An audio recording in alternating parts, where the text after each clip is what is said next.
ನಮಸ್ಕಾರ ಭದ್ರಾವತಿಯ ಮಹಾಜನರೇ, ಎಲ್ಲರಿಗೂ ಗೌರಿ ಗಣೇಶ್ ಹಬ್ಬದ ಶುಭಾಶಯಗಳು.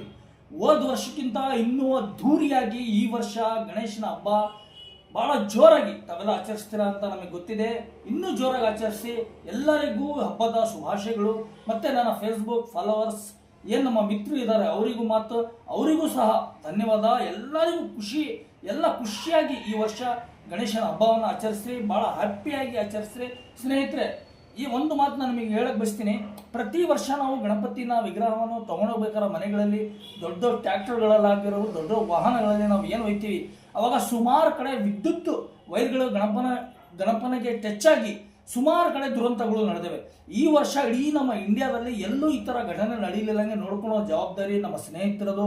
ದಯವಿಟ್ಟು ನಾನು ರಿಕ್ವೆಸ್ಟ್ ಮಾಡ್ಕೊತೀನಿ, ಭಾಳ ಹುಷಾರಾಗಿ ಜೋಪಾನಾಗಿ, ಯಾರಿಗೂ ಏನೂ ಆಗಲಿಲ್ಲಂಗೆ ಈ ವರ್ಷ ನಮ್ಮ ಗೌರಿ ಗಣೇಶ್ ಹಬ್ಬ ಆಚರಿಸ್ರಿ. ಭಾಳ ಖುಷಿಯಾಗಿ ಹ್ಯಾಪಿಯಾಗಿ. ಮತ್ತು ನಮ್ಮ ಭದ್ರಾವತಿಯ ಎಲ್ಲ ನನ್ನ ಫಾಲೋವರ್ಸಿಗೆ, ಮಿತ್ರರಿಗೆ ಎಲ್ಲರಿಗೂ ಗೌರಿ ಗಣೇಶ್ ಹಬ್ಬದ ಶುಭಾಶಯಗಳು. ಮತ್ತು ನಮ್ಮ ಅಕ್ಕ ತಂಗಿಯರು, ಮಹಿಳೆಯರಿಗೂ ನಾನು ಹೇಳಕ್ ಬಯಸ್ತೀನಿ, ಹೋದ ವರ್ಷ ಈ ವರ್ಷ ಯಾರ್ಯಾರು ಬಾಡಿಗೆ ಮನೆಯಲ್ಲಿ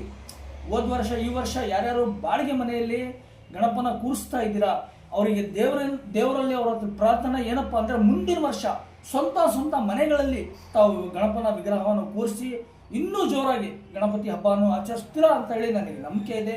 ಆ ದೇವರಲ್ಲೂ ಪ್ರಾರ್ಥನೆ ಮಾಡ್ತೀನಿ ನಾನು. ಈ ವರ್ಷ ಯಾರ್ಯಾರು ಬಾಡಿಗೆ ಮನೆಯಲ್ಲಿ ಇದ್ದೀರಾ, ಮುಂದಿನ ವರ್ಷ ಬರೋ ತನಕ ತಾವೆಲ್ಲ ಸ್ವಂತ ಮನೆಗಳಲ್ಲಿ ತಮ್ಮ ಸ್ವಂತ ಮನೆಯಲ್ಲಿ ಗಣಪನ ವಿಗ್ರಹ ಕೂರಿಸ್ಬೇಕಂತ ಆ ದೇವರಲ್ಲಿ ಪ್ರಾರ್ಥನೆ. ಎಲ್ಲರಿಗೂ ಹಬ್ಬದ ಶುಭಾಶಯಗಳು.